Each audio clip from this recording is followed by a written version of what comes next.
So, like many young DC liberals, I was feeling pretty smug before the 2016 election. Hillary was obviously going to win. Admittedly, though, there was a layer of nervous tension beneath my confident exterior, so I decided to distract myself the logical way by catfishing men on my friends' Tinder profiles. So later that night, while drinking in my apartment, a friend handed me her phone and gave me the thumbs up. So I cast a wide net. However, one Tinder match was particularly chatty. I started our conversation my usual way. Hi, I'm in a bubble bath. Wish you were here with me. The catfish replied, "Oh yeah? And what would you do to me if I was there?" Our messages became more and more suggestive, and then suddenly I'd given him my phone number and gotten him off my friend's Tinder profile and texting me. It became time to reveal my true identity. "So, does this change anything for you?" I asked. Whatever, the catfish said. However, I had one condition. I need you to assure me that you're voting for Hillary on November 8th.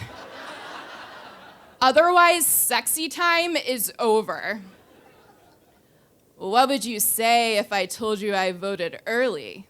the catfish said. Even better, I thought, and we sexted until I fell asleep in a drunken stupor. And I assumed we'd never speak again. Days passed, and the election came and went. And the day after, I woke up to a text from the catfish.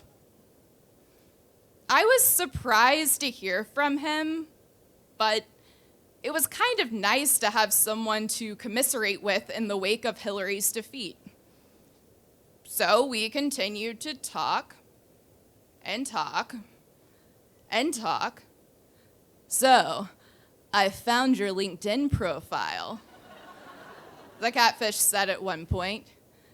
"You're cute. You seem successful and not a serial killer. We should get drinks." The circumstances of us meeting were strange, but in the days leading up to our date, the more I talked to the catfish, the more I realized I was the one getting hooked. I arrived early to the dimly lit dive bar where we had agreed to meet. The catfish arrived shortly after and greeted me with a shy grin. He had mischievous eyes and a warm smile, and the short on the sides, long on the top haircut that was made popular by the alt-right, but trust me, looked really good on a liberal. Finally, a Democrat who dressed like a Republican. This is what I've been waiting for.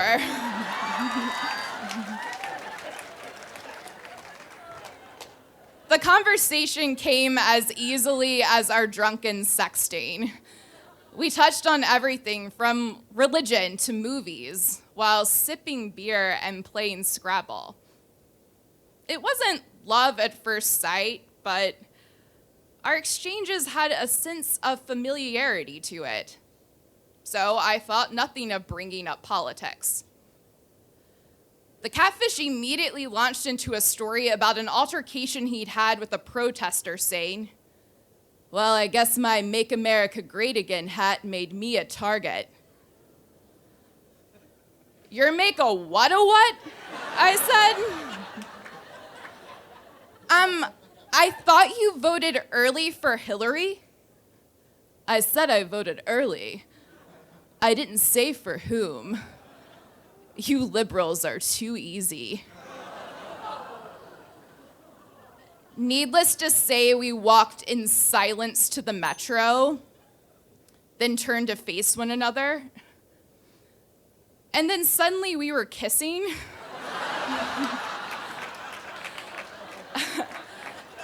It had a sort of bipartisan poetry to it, right? And on my Uber ride of shame the next morning,